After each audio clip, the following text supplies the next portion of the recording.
Kabit po tayo ng trellis po ng ubas. Yung ubas po natin na nakatanim may dalawang uri ng variety. Yung isa natikman talaga na namin na isa matamis. Yung isa naman ay hindi namin alam kung matamis. Pero nahihiw namin yung isa na palaki namin sa buto. Napatubo pala sa buto. Yung isa naman napatubo sa vine. O tawag ng vine. Vine. Sanga o basta vine.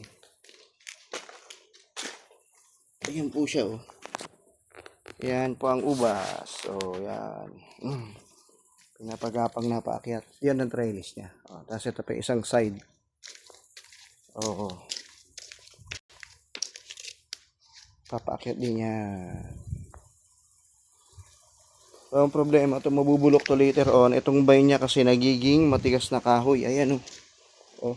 Pag tumigas na ho siya, okay na po yan. Pag nabulok na to, wala ng problema. Basta lang merong guide pataas. Thanks for watching. Ngayon kahoy, hindi ko pa nagagawa. Oh.